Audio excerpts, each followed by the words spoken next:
Cordial saludo. Esta es la segunda entrega del proyecto de redes neuronales. Es presentado por Dina Constanza Toro y quien les habla, Cindy Tatiana Córdoba.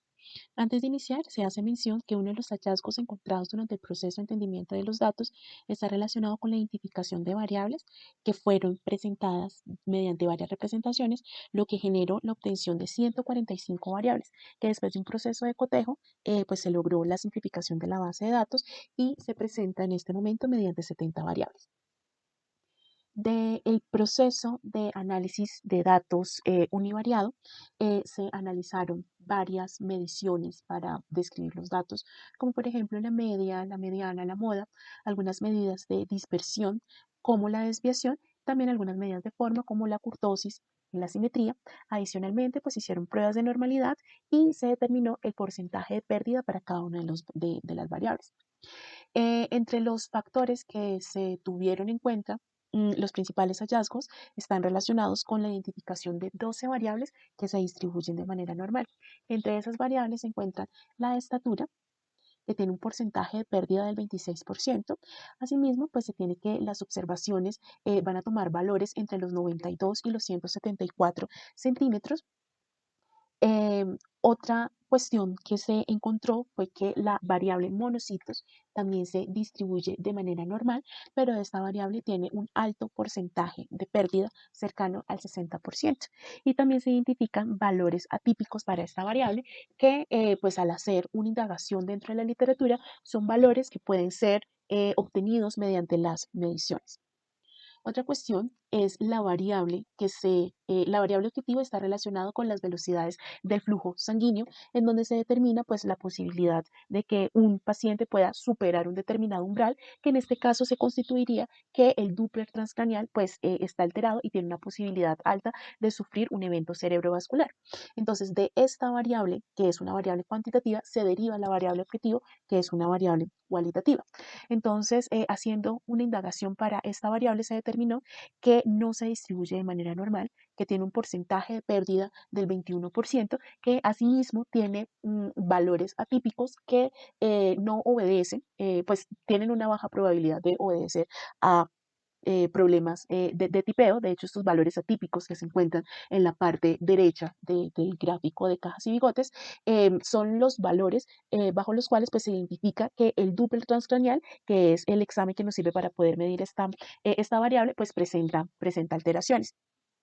Esta variable está tomando valores entre los 74 centímetros por segundo y los 202 centímetros por segundo, que ya pues estos valores altos son los que consideramos como esos valores atípicos, que son los que nos llaman la atención, pues por el riesgo que están presentando.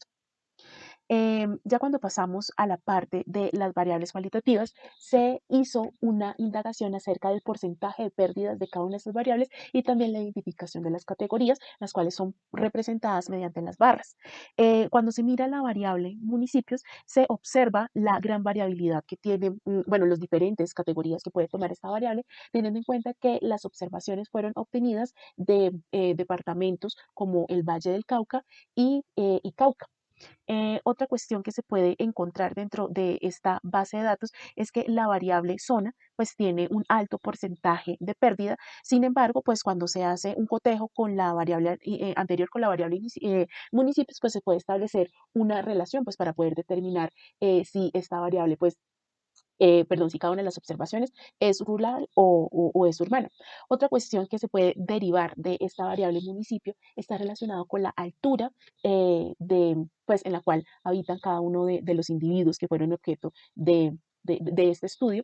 Y hago mención de esta variable altura, ya que dentro de la base de datos no está considerada. Sin embargo, cuando se hace lectura pues, de las diferentes publicaciones, se hace una identificación de la importancia que cobra la altura a la hora de generar el diagnóstico de poder tener un Doppler transcranial alterado. Más adelante, pues esta variable será introducida dentro de este trabajo, pues para tenerla en cuenta y poder generar la clasificación del modelo. Cuando miramos el análisis bivariado, se hace la identificación de tres grupos, teniendo en cuenta las correlaciones fuertes que se tomó como parámetro que se presentaran correlaciones superiores al 75%. Bajo esta premisa, pues se obtienen tres grupos, entre ellos hay un grupo en donde se involucran variables como la temperatura, el peso y la talla. Hay un segundo grupo en donde se identifican 20 variables, entre ellas se encuentran el nivel de hemoglobina en sangre, el ácido ureico y la creatinina. Y hay un tercer grupo en donde se identifican 6 variables que están relacionados con los niveles de hemoglobina S, el nivel de hierro en sangre y también las bilirrubinas. Entonces, teniendo en cuenta esta situación, se toma un representante de cada una de estas categorías con la finalidad de poder tener menos variables y hacer el análisis del trabajo que se viene presentando. Continuando con el abordaje, también se hace una comparación entre variables cualitativas utilizando la prueba de chi cuadrado, donde se identifican cuáles son las variables cualitativas que van a presentar una mayor relación, pues cuando se empieza a mirar las frecuencias. Entre ellas, pues cuando se mira la variable de pertenencia étnica, se identifica que esta variable pues tiene una relación con el tipo de diagnóstico que se emite, los antecedentes familiares, también con la tensión arterial y también pues con los parámetros pues que llevaron a la defunción de familiares que estuvieron relacionados pues con el diagnóstico médico sobre cuál se trata esta base de datos. Y pues aquí hago mención nuevamente que se corrobora con los reportes realizados por la Organización Mundial para la Salud. Esta información también nos ayuda a establecer relaciones entre grupos con la finalidad de poder seleccionar representantes por cada uno de ellos para tener menos variables dentro del modelo, pues teniendo en cuenta que cada grupo pues va a tener un representante que nos va a ayudar a analizar de mejor manera nuestro conjunto de observaciones. Por último, pues cuando hablamos de la comparación entre variables cualitativas y cuantitativas, se utilizó el análisis de ANOVA y de aquí pues se identificaron 8 variables que presentan, que son significativas para poder ser introducidas entre el modelo. Entonces, entre estas variables se identificaron los leucocitos, identificaron el nivel del leucocitos, la variable callados, reticulocitos, el nivel de ferritina, entre otras variables. Cordial saludo, profesor. Dando continuidad a lo puesto por mi compañera Tatiana y demostrando el procesamiento del desarrollo de la base de datos que estamos trabajando para el proyecto de la materia, voy a mostrar lo siguiente. Inicialmente hago un llamado a las librerías que vamos a emplear, en este caso, pues Scikit-learn para el tema de imputación de datos, pues el procesamiento de lo que es de Pandas, NumPy, Symboard, entre otras. Bueno, hacemos un llamado a esa librería, nuevamente cargamos la base de datos en los cuales pues, nos registran las filas y las columnas. Aquí lo que queremos es evidenciar cuáles son los datos que son nulos como tales y pues nos lo arrojan en la siguiente tabla. En esta tabla pues nos muestra que los que más presentan datos nulos es la de rango eritrocitos, HCV, macrotosis, pues los síntomas que son una variable que es categórica. Posteriormente pues hacemos una gráfica, un mapa de calor en donde se muestre cuáles son los datos nulos. Entonces pues en este color rosadito pues nos muestra cuáles, que la base de datos pues presenta datos nulos. Digamos que esto a qué se debe, esto se debe que nosotros estamos trabajando con una base de datos en los cuales son registros médicos de los pacientes. Entonces realizando las validaciones lo que pasa es que pues a las personas que efectúan estos exámenes pues se les pasaba cómo diligenciar la información y por eso pues presentamos datos incompletos. Para este caso pues dividimos la base en dos, en las cuales pues que nos separe los datos cualitativos y mostramos un mapa también de calor en los cuáles son los datos cualitativos que también presentan de cierta forma pues inconsistencia en esa información. Cabe aclarar que muchos de ellos, por ejemplo en estos de primeros síntomas, segundos síntomas, terceros síntomas, pues son exámenes que constantemente le van haciendo al paciente y que en muchas ocasiones pues no aplica de cierta forma que registren un dato. Entonces por eso también pues, se queda nulo.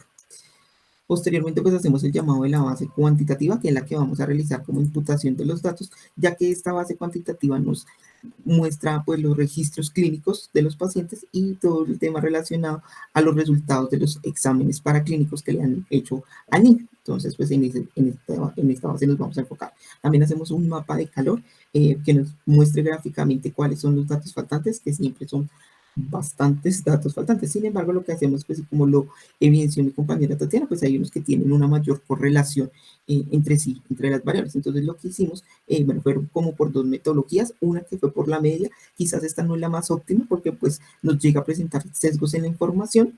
Sin embargo, pues queríamos saber cómo era el comportamiento, pues sí, digamos que en esta variable de callados, pues nos puso todo el mismo valor. Entonces, por eso, pues, se evidencia que no es la más óptima para trabajar, digamos, en lo que queremos con respecto a la imputación de los datos. También, entonces, pues, lo hicimos por la parte de imputación de datos por cada vecino, pues que como sabemos los cada vecinos lo que hace es coger pues, los valores que están perdidos y pues a través del algoritmo de aprendizaje lo que hace es pues buscar como el que tiene mayor pues valga la como mayor cercanía con el dato. Entonces, por eso no lo extrae, pues, pues se trabajaría de cierta forma pues más eficazmente para la base de datos.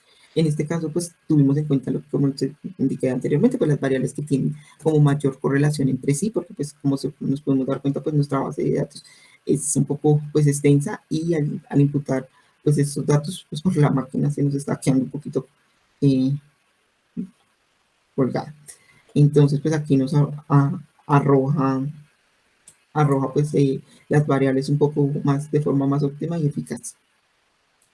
Después hacemos como el análisis de los datos atípicos, también teniendo en cuenta lo que son las variables numéricas. Entonces, pues, como hicimos esa imputación de datos con la TGPG, nitrógeno, con estas, pues, de cierta forma, pues, el modelo tiende como a subirse. Entonces, pues, lo que hicimos aquí, hacer una gráfica para verla visualmente cómo era su comportamiento y efectivamente, pues, nos damos cuenta de que, pues, los datos como tal, hay unos que pues están como fuera de la cercanía con respecto a los otros datos. Entonces, y por ejemplo, pues acá en este dotplots, pues no se alcanza a ver, digamos, como una parametrización o como cercanía entre ellos y sí se evidencian varios datos atípicos. Entonces, pues lo que hicimos para este caso fue ajustar el modelo con la mediana alta, pues de cada una de esas variables. Entonces, para que el modelo quedara un poco más similar y pues que no vayan a presentar sobreajustes, ¿sí?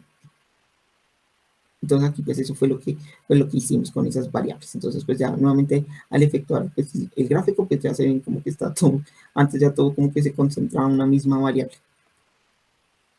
Posteriormente hacemos un escalado, una estandarización de los datos y esto es con el fin de que de las variables cuantitativas y esto es con el fin de que cuando vayamos a entrenar nuestro modelo, nuestra red pues, neuronal, pues no vaya pues, a verse como afectado tanto, sino que quede más bien ajustado a lo que requerimos. Entonces, pues aquí pues lo que hicimos fue efectivamente ajustar dicho modelo. Y para la reducción de análisis de dimensionalidad, pues como vemos que tenemos varias variables categóricas en cuales también pues, están presentando datos nulos, lo que hicimos fue hacer una SM. Entonces en esto pues cogimos pues, las bases de datos como tal y lo que hizo fue pues volvernos esos datos categóricos en números binarios de unos y ceros para saber cuáles pues, van a nuestro modelo y ajustamos la base de cierta forma pues, con los nuevos parámetros. En esta gráfica pues nos muestra cómo es el comportamiento de inercia con respecto al porcentaje de la información. Entonces, pues por ejemplo acá, que si pues manejamos 16 variables, pues ya vamos a tener un buen resultado, digamos, de todo el conjunto de datos. Entonces, para este caso, pues sí nos fuimos con las 16 variables y ya nos arroja, digamos, gráficamente cómo es el comportamiento en que si todas están como más unidas, eh, cuáles son como las más representativas, que por ejemplo es el género, si es niño o niña, el municipio donde vive, porque pues eso al hacer como todo el análisis afecta con respecto a la temperatura, la zona donde vive, cómo fue su diagnóstico, si este paciente pues tiene antecedentes por parte de familiares y cómo fue el comportamiento de los síntomas. Entonces, por eso pues hicimos la reducción de las variables pues más representativas. Muchas gracias.